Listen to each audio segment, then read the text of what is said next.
আসসালামু আলাইকুম দর্শক, আমি এখন এই মুহূর্তে যেই জায়গাটিতে দাঁড়িয়ে আছি এটি হচ্ছে ইতিহাস, ঐতিহ্য এবং সমৃদ্ধে ভরপুর একটি ঐতিহাসিক জমিদার বাড়ি। আর আমার ঠিক পেছনে যেই জমিদার বাড়িটি দেখতে পাচ্ছেন, এই জমিদার বাড়িটি হচ্ছে মূলত হরিপুর জমিদার বাড়ি।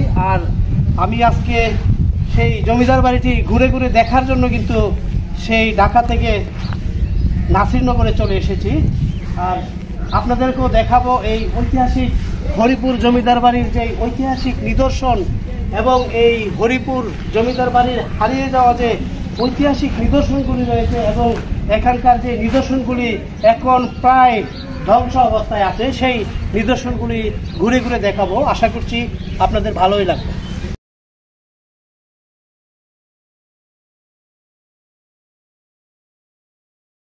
দর্শক, এই সেই ঐতিহাসিক জমিদার বাড়ি, হরিপুর জমিদার বাড়ি। আর এই হরিপুর জমিদার বাড়িটি মূলত ব্রাহ্মণবাড়িয়া জেলার নাসিরনগর উপজেলার হরিপুর ইউনিয়নের হরিণবেল গ্রামে, ঠিক তিতাস নদীর পূর্ব প্রান্তে কিন্তু কালের এক সাক্ষী হয়ে এই হরিপুর জমিদার বাড়িটি দাঁড়িয়ে আছে।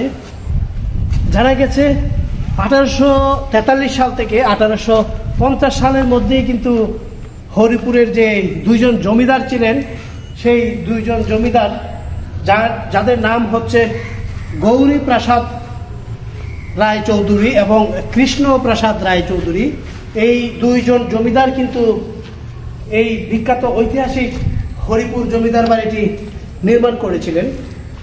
কালের বিবর্তনে আজ এই হরিপুর জমিদার বাড়িটি এক নিস্তব্ধ অবস্থায় পড়ে আছে।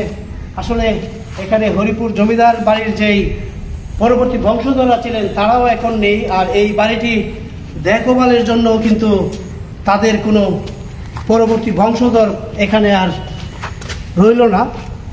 কিন্তু এই হরিপুর জমিদার বাড়িটি কিন্তু সরকার অত্যন্ত যত্ন সহকারে কিন্তু যথাযথ অবকাঠামোগত সংস্করণ করে কিন্তু এই জমিদার বাড়িটি কিন্তু দর্শকদের জন্য উন্মুক্ত করে দিয়েছে। দেখুন কত সুন্দর একটি জমিদার বাড়ি। আর এই জমিদার বাড়িটি কিন্তু আমাদের ইতিহাস ঐতিহ্যের এক অমূল্য সম্পদ। দর্শক, এই জমিদার বাড়ির যে পূর্ববর্তী পুরুষ যারা ছিলেন, যারা মূলত এই বাড়িটি নির্মাণ করেছিলেন, তাদের পরবর্তী যে বংশধর, এই বংশধরেরা কিন্তু এই বাড়িটি ছেড়ে সেই কলকাতার উদ্দেশ্যে পাড়ি জমিয়েছিলেন, যার কারণে এই বাড়িটিতে কিন্তু এখন পর্যন্ত আর কোনো বংশধর এই জমিদারদের নেই। আর এই জমিদার বাড়িটি মূলত দেখুন কত সুন্দর করে নান্দনিক সৌন্দর্যে কিন্তু এই বাড়িটি নির্মাণ করা হয়েছে। এই বাড়িটি আপনাদেরকে যদি ডান দিক দেখাই, দেখুন কত সুন্দর কারুকার্য খচিত যেই নকশা, সেই নকশা দিয়ে কিন্তু এই বাড়িটিকে সুসজ্জিত করে রাখা হয়েছে। দর্শক, এই জমিদার বাড়ির পাশেই কিন্তু তিতাস নদী রয়েছে। আপনাদেরকে আমি পরবর্তীতে সেই দৃশ্যটাও দেখাবো। দর্শক, প্রায় 480% জমির উপর নির্মিত এই দুতলা বিশিষ্ট জমিদার বাড়িতে মূলত 60টিরও বেশি কক্ষ রয়েছে। আর প্রতিটি কক্ষই কিন্তু তখন বিভিন্ন কাজের জন্য কিন্তু ব্যবহার করা হয়েছে। তার মধ্যে দরবার হল, এরপরে হচ্ছে আপনার রান্নাঘর, গোয়ালঘর, পাঞ্জখানা, নাচঘর এবং বিভিন্ন ধরনের কক্ষ কিন্তু এখানে রয়েছে। আর এই কক্ষগুলিতে কিন্তু বিভিন্ন ধরনের কার্য সম্পাদন করা হতো তখনকার জমিদারের আমলে।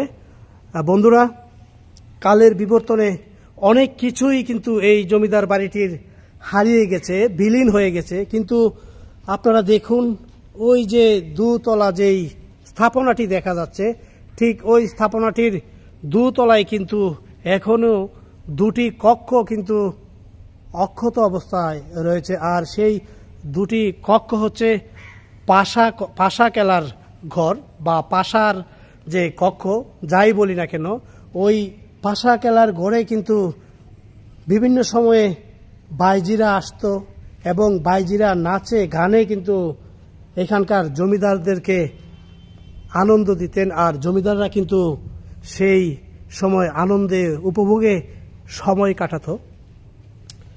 দর্শক, এই জমিদার বাড়িটিতে কিন্তু বিভিন্ন সময়ে বিভিন্ন ধরনের চলচ্চিত্রও কিন্তু চিত্রায়িত হয়েছিল।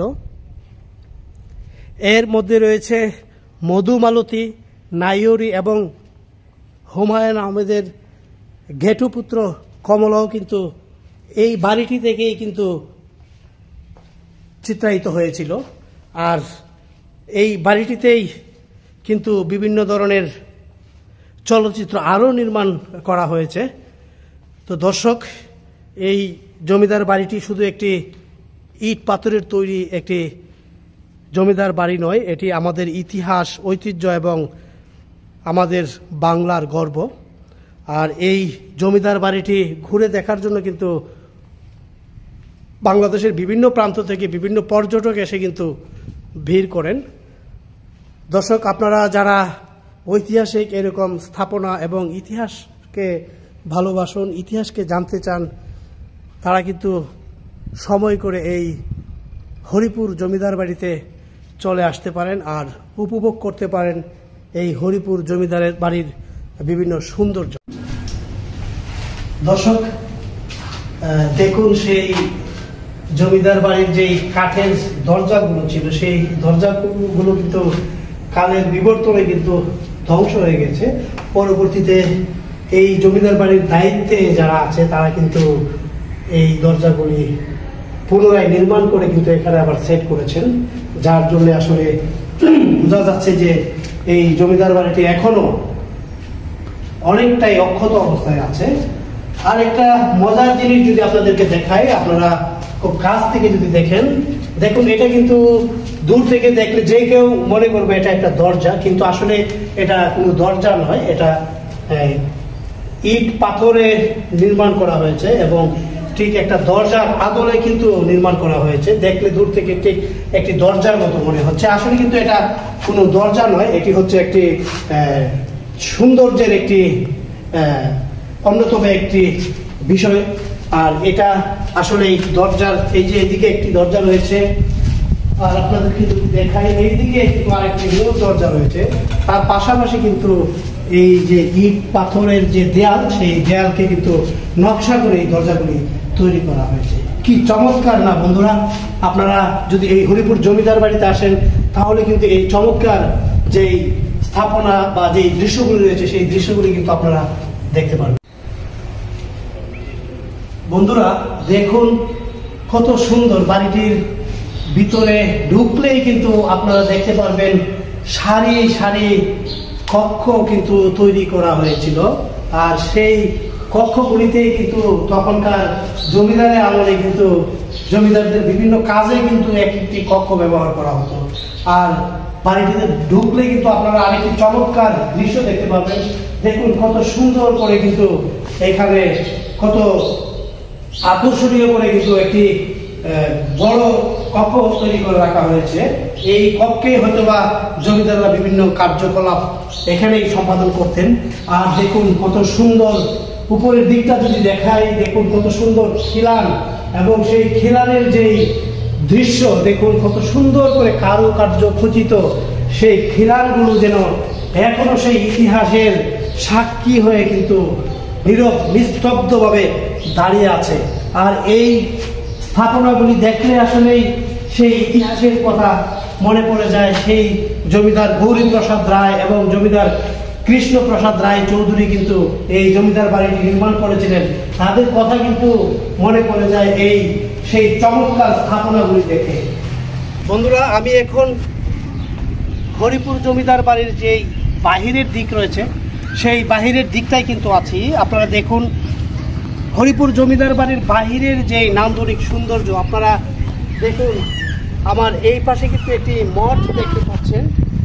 আর আপনাদেরকে যদি আমার বাম পাশের দিকটা দেখাই, বাম পাশেও কিন্তু একটি সুন্দর মঠ রয়েছে। এখানে মূলত দুটি নান্দনিক মঠ রয়েছে, যেই মঠগুলি দেখলে আসলে মনে হয় না যে খুবই পুরনো আমলে এটি তৈরি করা হয়েছে। আপনি এই মঠের সামনে আসলে মনে হবে যে হয়তোবা 2, 4, 5 বা 10 বছর আগে এই মঠগুলি নির্মাণ করা হয়েছিল, কিন্তু আসলে এই মঠগুলি নির্মাণ করা হয়েছিল জমিদার গৌরী প্রসাদ রায় চৌধুরী এবং কৃষ্ণ প্রসাদ রায় চৌধুরীর জীবদ্দশায়। আর একটি মঠ মূলত এইদিকের যে মঠটি, এই মঠটি কিন্তু গৌরী প্রসাদ রায় চৌধুরীর নামে, এবং বাম পাশের মঠটি যেটি দেখতে পাচ্ছেন সেটি কিন্তু কৃষ্ণ প্রসাদ রায় চৌধুরীর নামে কিন্তু তৈরি করা হয়েছিল। আর এই দুটি মঠেই কিন্তু প্রতিদিন সন্ধ্যায় আলো জ্বলে উঠত এবং বিভিন্ন ধরনের পূজা অর্চনা কিন্তু এই মঠ থেকেই কিন্তু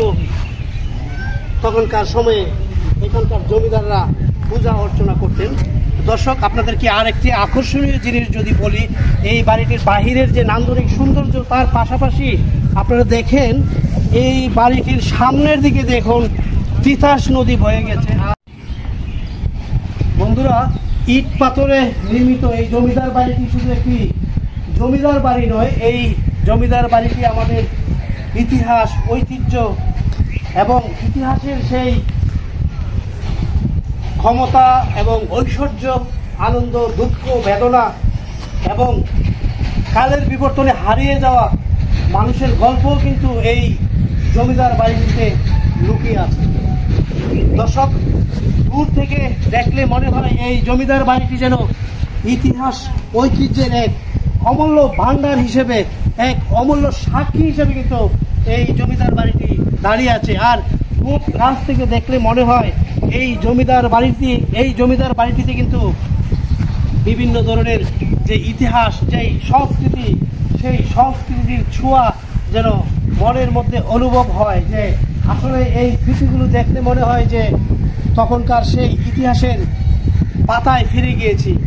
আর এই বাড়িটির নান্দনিক সৌন্দর্য এবং এই বাড়িটির পারিপার্শ্বিক যে সৌন্দর্য, সব কিছু আসলে দেখলে যে কোনো দর্শক আসলে আকর্ষিত হবেন এবং সে এই বাড়িটি সম্পর্কে অনেক কিছু জানতে পারবে। ইতিহাস, ঐতিহ্যের যে এক অপূর্ব সম্ভার এখানে রয়েছে, সব কিছু কিন্তু সে খুব কাছ থেকেই কিন্তু অনুভব এবং উপলব্ধি করতে পারবে। দর্শক, সবাইকে আমন্ত্রণ জানাচ্ছি হরিপুর জমিদার বাড়ির সেই ঐতিহাসিক সুন্দর দেখার জন্য। এবং আমার এই ভিডিওটি যারা দেখছেন, আশা করছি যদি আপনাদের ভালো লাগে একটি লাইক, একটি কমেন্ট এবং একটি সাবস্ক্রাইব করে দিবেন। তো সবশেষে ভালো থাকবেন। আসসালামু আলাইকুম।